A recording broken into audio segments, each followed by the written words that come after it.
سے پہلے گلگت بلتستان کی عوام کا شکریہ ادا کرنا چاہتا ہوں، خاص طور پہ جس ٹھنڈ میں، جس موسم میں خواتین نکلیں، بوڑھے لوگ نکلے، اور جس تعداد میں جو ٹرن آؤٹ ہوا اس الیکشن میں، میں آپ سب کا شکریہ ادا کرنا چاہتا ہوں اور آپ کو خراج تحسین بھی پیش کرنا چاہتا ہوں کہ اتنا زبردست الیکشن آپ نے، کوئی اس میں ایک دو ہوں گے مسئلے، لیکن زیادہ تر ایک بڑا، جو بھی آبزرو کر رہے تھے سب نے کہا کہ بڑا شاندار الیکشن ہوا۔ میں آپ سے جو آج پورا وعدہ کرتا ہوں کہ جو ہم نے فیصلہ کیا تھا کہ گلگت بلتستان کے لوگوں کو پروونشل سٹیٹس جو دینا تھا، اور وہ اس لیے دینا تھا کہ وہاں ایک احساس محرومی تھی، لوگ سمجھتے تھے کہ وہ پاکستان کے برابر کے شہری نہیں ہیں۔ میں آپ کو آج یقین دلاتا ہوں کہ انشاءاللہ پوری طرح آپ کو وہ جو ہمارا وعدہ ہے وہ پورا کریں گے آپ سے، اور اس کے اوپر پوری ڈیٹیلز دیں گے، کیسے کیسے کن سٹیجز کے اوپر یہ آپ کو ایک پورا یہ پروونشل سٹیٹس ملے گا۔ میں پھر سے جس تعداد میں لوگ نکلے اور جس موسم میں، ٹھنڈ میں لوگ نکلے، اور دور دور سے، کیونکہ وہاں پھیلی ہوئی آبادی ہے، جس طرح آپ سب آئے، تو میں آپ کا پھر سے شکریہ ادا کرتا ہوں اور آپ کو خراج تحسین بھی پیش کرتا ہوں۔ اب میں الیکشنز کی بات کرنا چاہتا ہوں۔ دیکھیں، ایک 2013 میں الیکشن ہوا۔ 2013 کا جب الیکشن ختم ہوا تو ساری پولیٹیکل پارٹیز سب کی سب نے کہا کہ الیکشن میں دھاندلی ہوئی ہے۔ نون لیگ جو الیکشن جیتی تھی انہوں نے بھی کہا کہ سندھ میں دھاندلی ہوئی ہے، اور پیپلز پارٹی نے کہا کہ آر او کا الیکشن تھا، یعنی ریٹرننگ آفیسرز کا الیکشن تھا، اور انہوں نے بھی ڈسپیوٹ کیا۔ سب پارٹیز نے الیکشن کو ڈسپیوٹ کیا۔ ہم تحریک انصاف نے اس الیکشن کے بعد ہم نے کہا ہم 4 حلقے، صرف جو 100 تقریباً 33 پٹیشنز تھیں۔ پٹیشنز کا مطلب یہ ذرا میں آپ کو سمجھا دوں، جب الیکشن ختم ہو جاتا ہے تو جو سمجھتا ہے کہ الیکشن میں دھاندلی ہوئی یا الیکشن میں بے ضابطگیاں ہوئی، تو وہ پھر پٹیشن دائر کرتے ہیں الیکشن کمیشن کے پاس کہ وہ چاہتے ہیں کہ الیکشن کو پھر سے کھولا جائے۔ تو 2013 میں 133 لوگوں نے کہا کہ الیکشن میں بے ضابطگیاں یا دھاندلی ہوئی، اور ان میں سے ہم نے کہا، تحریک انصاف نے، اور یہ نیشنل اسمبلی کی میں بات کر رہا ہوں، کہ صرف 4 حلقوں کو کھول دیں۔ ہم نے کہا یہ 4 حلقے کھول دیں، اور میں آج اس لیے آپ کے سامنے رکھ رہا ہوں کہ ہم نے کیوں کہا کہ 4 حلقے کھول دو، کیونکہ 4 حلقے سے گورنمنٹ تو نہیں بننے لگی تھی۔ ہم کوئی 4 حلقے سے کے بعد تحریک انصاف تو اقتدار میں نہیں آنے لگی تھی۔ ہم نے اس لیے کہا، اور میری آپ پرانی تقریریں بھی ہیں، میں نے یہ اس لیے کہا کہ اگر یہ جب آپ 4 حلقوں کی آڈٹ کریں گے پوری طرح، تو جو بھی، جب ساری پارٹیز کہہ رہی ہیں کہ الیکشن میں دھاندلی ہوئی، تو جو بھی کچھ ہوا ہوگا وہ 4 حلقوں میں آپ کے سامنے آ جائے گا، اور جب وہ آپ کے سامنے آ جائے گا تو آپ کم از کم جو اگلا الیکشن ہے 2018 کا، وہ جو بھی خامیاں ہیں وہ دور کر کے تو اگلا الیکشن ٹھیک ہو۔ میں نے یہ جو 4 حلقے مانگے تھے، یہ 2018 کے الیکشن کے لیے مانگے تھے کہ 2018 کا الیکشن ٹھیک ہو، اور اس کے لیے 1 سال تک پارلیمنٹ میں گیا، اس کے بعد الیکشن کمیشن کے پاس گیا، ہم نے وہ 4 حلقے الیکشن ٹرائیبیونلز میں لے کے گئے، جدھر قانون یہ تھا کہ 4 مہینے میں فیصلہ ہوگا۔ ہم سپریم کورٹ میں گئے، سارے لیگل فورمز جو ہمارے پاس تھے، سب دروازوں کے اوپر ہم نے دستخط دی، اور 1 سال تک ہم یہ کرتے رہے۔ جب 1 سال تک 4 حلقے نہیں گورنمنٹ تیار ہوئی کھولنے کے لیے، تو تب ہم نے پھر پروٹیسٹ شروع کی، اور 126 دن ہم نے یہاں اسلام آباد میں دھرنا دیا۔ وہ صرف اور صرف اس لیے دیا کہ ہم چاہ رہے تھے کہ الیکٹرل پروسیس ٹھیک ہو۔ دھرنا جب ہوا تو اس کے بعد پھر ایک جوڈیشل کمیشن بیٹھی۔ اس جوڈیشل کمیشن کو اس وقت جو بعد میں یا اس وقت سپریم کورٹ کے جج تھے میرے خیال میں ناصر الملک انہوں نے اس کے اوپر پریزائڈ کیا. کئی ہفتے چلے, ہم نے پورے ثبوت جمع کیے, ہم نے پوری اس کے اندر ریسرچ کی, ہم نے لوگ بٹھائے, ہم نے جتنے حلقوں میں ہم نے سمجھا تھا کہ جس طرح کی بے ضابطگیاں ہوئی ہو, دھاندلی ہوئی ہو, وہ ساری ہم نے جا کے سپریم کورٹ میں لے کے گئے اور باقاعدہ اس کے اوپر پوری سپریم کورٹ اندر کئی ہفتے وہ کیس چلا. اس کے بعد جو جوڈیشل کمیشن تھی انہوں نے کئی تجویزیں دی کہ ان کو فالو کرو تاکہ اگلا الیکشن ٹھیک ہو. تو یہ میں صرف آپ کو بیک گراؤنڈ اس لیے بتا رہا ہوں کہ یہ صاف اور شفاف الیکشن کی کیمپین میں چلائی تھی. میرا مقصد یہ تھا کہ پاکستان میں جب الیکشنز ہوں تو جو ہارے وہ بھی مان جائے کہ ہم ہار گئے ہیں, اور یعنی یہ نہ ہو کہ 1970 کے بعد 1970 کا جو ایک الیکشن ہوا تھا جب جو ہارا تھا وہ مان گیا کہ ہار مانے. سارے پاکستان کے الیکشن کے اندر جو ہارتا تھا وہ کہتا تھا کہ الیکشن میں دھاندلی ہوئی ہے. اور 1977 میں بلکہ الیکشن کے بعد پوری تحریک چلی, کئی لوگوں کی جانیں گئیں, اور اس کے بعد ہی اس تحریک کے اوپر جو کہ بڑا انتشار پھیلا ملک میں, اس کے بعد مارشل لا آیا. تو میں نے میری اپنی عوام کے سامنے میں جو آپ بات کہنا چاہتا ہوں وہ یہ کہ میرا جب کرکٹ کا کیپٹن بنا, میں جب پاکستان کرکٹ ٹیم کا کیپٹن بنا, تو ان دنوں میں اپنے امپائر ہوتے تھے. جو ملک جس ملک میں آپ جا کے میچ کھیلتے تھے وہ اپنے امپائر کھڑے کرتے تھے.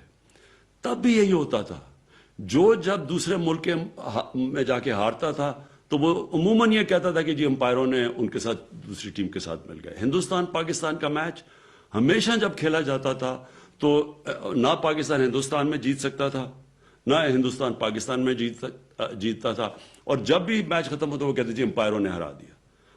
یہ میں ضرور بڑا فخر سے کہتا ہوں کہ میں واحد کیپٹن تھا جس نے ہندوستان میں جا کے ان کے امپائروں کے ساتھ میچ جیت کے آیا تھا. تو میں نے پھر پوری کیمپین چلائی ایز کیپٹن, پوری کیمپین چلائی نیوٹرل امپائرز کے لیے.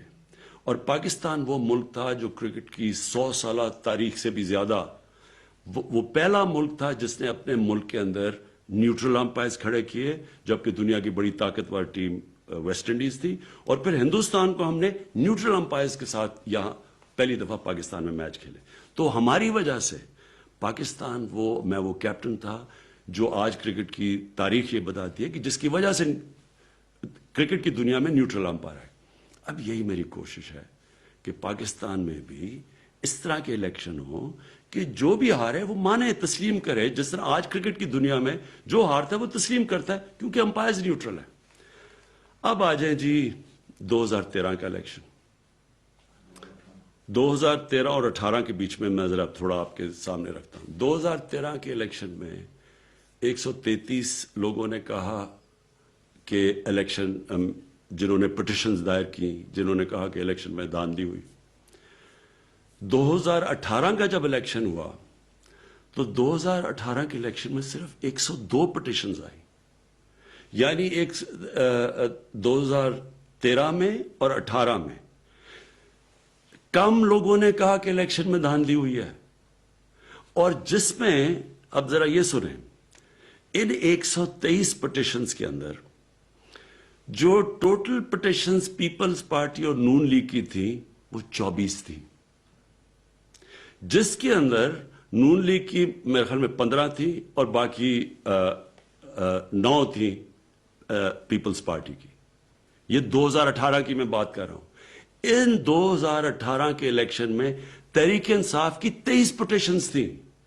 ہمارے 23 لوگوں نے کہا کہ الیکشن ٹھیک نہیں ہوا, جس میں انہوں نے الیکشن کمیشن کے پاس گئے کہ پھر سے کھولو. تو دونوں کی ملا کے پیپلز پارٹی اور نون لیگ کی 2018 میں 24 پٹیشنز اور اکیلی تحریک انصاف کی 23 پٹیشنز تھی. اور ایک اور میں آپ کو اور فیکٹ دے دیتا ہوں. تحریک انصاف نے 14 نیشنل اسمبلی کی سیٹس ہاری جو 3000 ووٹ سے کم پہ ہاری, جس میں کوئی 70 ووٹ پہ تھی, کوئی 100 ووٹ پہ تھی, اس طرح کر کے. پیپلز پارٹی نے صرف 3 سیٹیں ہاری جو کہ 3000 ووٹ سے کم تھی, اور نون لیگ نے 9 سیٹیں ہاری, تحریک انصاف نے 14 سیٹیں ہاری.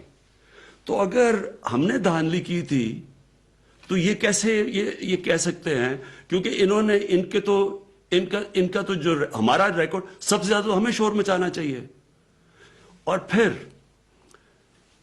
2013 میں الیکشن کمیشن ان کا, کیئر ٹیکر گورنمنٹ ان کی, سارا پولنگ سٹاف نیچے ان کا, ان کی گورنمنٹس تھی, ان کے نیچے پولنگ سٹافز تھے, ہمارا تو کوئی نہیں تھا. 2018 کی الیکشن میں election commission, chief election commission ان کا, ساری الیکشن کمیشن ان دونوں نے سلیکٹ کی تھی, کیئر ٹیکر گورنمنٹ ان دونوں نے سلیکٹ کی تھی, پنجاب کا سارا پولنگ سٹاف, سندھ کا سارا جو نیچے سٹاف تھا وہ ان دونوں پارٹیز کا تھا, یہ اقتدار میں تھی. تو ہمیں کہنا تو ہمیں چاہیے, ہماری تو پٹیشن زیادہ تھی. تب سے یہ 2018 کے الیکشن سے انہوں نے پہلے دن سے شور مچا دیا. ہم نے جب 2013 کا الیکشن تھا 4 سیٹیں مانگی تو ہم ان کو کہتے رہے کہ آپ 133 میں سے صرف 4 کھول دیں, نہیں کھولی انہوں نے. جب وہ 4 سیٹیں کھلی اور ہمیں عدالت میں جا کے کھلوانی پڑی, چاروں میں دھاندلی تھی. انہوں نے ہمیں 2018 میں کہا کہ جناب الیکشن میں دھاندلی ہے. پہلے دن اسمبلی میں انہوں نے شور مچا دیا. پہلے دن میں نے کہا کہ ہم تیار ہیں الیکشن کھولنے کے لیے. پرویز خٹک کے نیچے کمیٹی بنی, پہلی کمیٹی میں ان کے لوگ آئے, اس کے بعد اس کمیٹی میں ان کے لوگ ہی نہیں آئے. وہ پرویز خٹک کمیٹی میٹنگ کراتے تھے کہ جی بتائیں کدھر دھاندلی, اس کے بعد ان کے لوگ ہی نہیں آئے. یہ ان کی سیریسنس تھی 2018 میں. صرف ایک, اور جب پٹیشنز ہی انہوں نے ٹوٹل 24 کی ہے تو انہوں نے الیکشن کیسے جیتنا تھا, سلیکٹ کیسے ہونا تھا. تو میں یہ آپ کے سامنے یہ صرف فگرز اس لیے رکھ رہا ہوں کہ پہلے تو نہ ہمارا اس میں کوئی رول تھا, نہ ہم نے الیکشن کمیشن کے لوگ الیکٹ کیے, سارے جو عملہ تھا وہ ان کا تھا, نیچے کام کر رہا تھا سٹاف, جو پاور میں تو یہ رہے تھے, نیچے سٹاف بھی سارا ان کا تھا. اور اب میں اب سب کے سامنے جو جس وجہ سے میں نے آج یہ آپ کے سامنے میڈیا ٹاک کر رہا ہوں, ایک تو میں نے گلگت بلتستان کے لوگوں کا شکریہ ادا کرنا تھا. جو اصل میں نے اب بات کہنی تھی کہ اب میں بھی چاہتا ہوں کہ پاکستان میں وہ اب ایک ایسا تاثر ہو کہ اگلا الیکشن جو ہو, اور ابھی آزاد کشمیر کا بھی الیکشن آ رہا ہے, یہ سینٹ کا الیکشن آ رہا ہے, یہ اب ایسا ہو کہ جو بھی ہارے وہ ہار تسلیم کرے. اس کے لیے ہم نے ریفارمز کی ہیں, الیکٹرل ریفارمز. ہماری کمیٹیاں بیٹھی ہوئی ہے, اعظم سواتی صاحب نے بڑا کم, بابر عوام, شفقت محمود اور پرویز خٹک, یہ ہمارے سینئر ایکسپیرئنس پولیٹیشنز ہیں جنہوں نے بڑا کام کیا ہے الیکٹرل ریفارمز کے اوپر. تو ہم اس میں موٹی میں آپ کو بات کرتا ہوں کہ اس میں ہماری ایک تو ہم 2 چیزیں تو ہم سیدھی پاس کر دیں گے, وہ تو ہم اپنی پارلیمنٹ کے اندر ہمارے پاس میجورٹی ہے وہ کر دیں گے. نمبر 1, ہم پاکستان میں اب الیکٹرانک ووٹنگ لانے لگے. ہم نے جتنی بھی تفتیش کی ہے, جو سب سے بہترین سسٹم جس کے اندر ٹیکنالوجی کا استعمال ہے اور جو ساری دنیا میں جو ٹیسٹ جو اچھی مثالیں ہیں اس کے اندر ہے الیکٹرانک ووٹنگ. یہ الیکٹرانک ووٹنگ کی ہماری اب الیکشن کمیشن سے بات ہو رہی ہے, اور نادرا کا ڈیٹا لے کے انشاءاللہ یہ ایک سسٹم لے کے آئیں گے کہ جو ابھی تک پاکستان میں سب سے بہترین الیکشن کروانے کا سسٹم آئے گا, ماڈرن ٹیکنالوجی کا استعمال ہوگا. ساتھ اس کے ساتھ ہم اوورسیز پاکستانیز کے لیے بھی ایک سسٹم لے کے آ رہے ہیں تاکہ وہ بھی اپنی ووٹ ڈال سکیں, کیونکہ تقریباً 90 لاکھ ہمارے اوورسیز پاکستانی ہیں. وہ اس ملک کا بہت بڑا احساس ہے, ان کا ضرور ان کو ہمیں شامل کرنا چاہیے اپنی الیکٹرل پروسیس میں, ان کی آواز ہونی چاہیے. تو 2 تو یہ ریفارمز ہیں ہماری کہ ایک الیکٹرانک ووٹنگ, اور دوسری اوورسیز پاکستانیز کے لیے ایک سسٹم لے کے آ رہے ہیں کہ وہ پوری طرح الیکشن میں شرکت کر سکیں. جو تیسری چیز ہم کرنے جا رہے ہیں جس کے لیے ہمیں کانسٹیٹیوشنل امینڈمنٹ چاہیے ہوگی, اور وہ یہ ہے کہ جو سینٹ کا الیکشن ہوتا ہے اس میں ہم اب کانسٹیٹیوشنل امینڈمنٹ رکھنے لگے ہیں پارلیمنٹ میں. اس کے اندر ہم یہ چاہتے ہیں کہ شو آف ہینڈز ہو, کہ جو بھی بجائے یہ کہ سیکرٹ بیلٹ ہو جس کے اندر ہمیں پتہ ہے کہ پچھلے 30 سال سے خاص طور پہ چھوٹے صوبوں کے اندر پیسہ چلتا ہے, ایم پیز کو پیسہ دے کے اور ان کی ووٹ خریدی جاتی ہے، اور جس سے سب کو پتا ہے کہ کیا ہوتا ہے کہ وہ لوگ جو پارٹی میں بھی نہیں ہوتے وہ پیسے دے کے اور رشوت دے کے آ جاتے ہیں سینٹ میں. تو ہم اب یہ چاہتے ہیں کہ شو آف ہینڈز ہو، سب کے سامنے پتا چلے کہ کون سی پارٹی کے لوگ کس کے لیے ووٹ کر رہے ہیں. اس سے یہ ہوگا کہ یہ جو پیسہ چلتا ہے اور یہ جو کرپشن ہے یہ سارے سینٹ کے الیکٹرل پروسیس میں یہ ختم ہو. تو اس کے لیے ہم ایک کانسٹیٹیوشنل امینڈمنٹ رکھ رہے ہیں، اور اب ان باقی پارٹیز کے اوپر ہے کہ کیا یہ اب اس کو کانسٹیٹیوشنل امینڈمنٹ کو سپورٹ کریں گی، کیونکہ اس کے لیے 2/3 اکثریت چاہیے جو ہمارے پاس تو نہیں ہے. تو ہم یہ چاہتے ہیں پتہ چل جائے گا جب یہ آئے گی سب کے سامنے پارلیمنٹ میں کہ کیا اس کے لیے ساری جماعتیں مانتی ہیں، کیونکہ سب کہتے ہیں کہ سینٹ کے الیکشن میں پیسہ چلتا ہے، سب کہتے ہیں. تحریک انصاف نے 2018 میں ہم نے اپنے 20 ایم پیز کو پارٹی سے نکالا، جو ہمارے خیال میں ہماری کمیٹی بیٹھی اور کمیٹی نے ہمیں یہ رپورٹ دی کہ ان ایم پیز نے پیسے لے کے اپنی ووٹ بیچی ہے. 20 ممبرز آف پارلیمنٹ جو پختونخوا کی اسمبلی میں تھے ان کو ہم نے پارٹی سے نکالا، صرف اسی کے اوپر. اس لیے میں یہ چاہتا ہوں کہ جو اب باقی جماعتیں کہتی ہیں کہ جناب یہ سینٹ کے اندر پیسہ چلتا ہے، وہ پھر ہمارے ساتھ مل کے یہ 2/3 اکثریت سے اس کو بل کو پاس کرے. کیونکہ یہ کبھی بھی جو سٹنگ گورنمنٹ ہے وہ یہ نہیں کرتی، کیونکہ سٹنگ گورنمنٹ کے پاس وسائل ہوتے ہیں، وہ خرید سکتی ہے لوگوں کو. اس لیے کبھی کسی سٹنگ گورنمنٹ نے اس طرح کی امینڈمنٹ نہیں لے کے آئے. ہم لے کے آ رہے ہیں، اور ہم اس لیے لے کے آ رہے ہیں کہ ہم چاہتے ہیں کہ پاکستان میں صاف اور شفاف الیکشن ہو. میں آخر میں پھر سے گلگت بلتستان کے لوگوں کا شکریہ ادا کرتا ہوں، اور جس طرح کا الیکشن وہ کنڈکٹ ہوا ہے، جس طرح انہوں نے کیا، کو خراج تحسین پیش کرتا ہوں. اور میں یہ سمجھتا ہوں کہ جو میچورٹی دکھائی اور جو انہوں نے جس طرح انہوں نے سیاسی شعور دکھایا اور جو ان کے انٹرویوز میں واضح ہو رہا تھا، یہ زبردست چیز ہے کہ آگے ڈیموکریسی کے لیے، پاکستان کی ڈیموکریسی کے لیے یہ میں بڑی خوشائن چیز سمجھتا ہوں. اور انشاءاللہ میں پھر سے گلگت بلتستان کے لوگوں سے وعدہ کرتا ہوں کہ پروویژنل پروونشل سٹیٹس جو یو این کی سیکیورٹی کاؤنسل کی ریزولوشن کے بیچ میں رہ کے ہم لے کے آئے ہیں، اس کے اوپر ہم اب پوری طرح عمل کریں گے. اور انشاءاللہ ہماری پوری کوشش ہوگی کہ جو پوٹینشیل ہے اس سارے علاقے کا، وہ انشاءاللہ ہماری گورنمنٹ اس کو پوری طرح کوشش کرے گی کہ لوگوں کی زندگیاں بہتر ہوں، خوشحالی آئے آپ کے صوبے میں. شکریہ.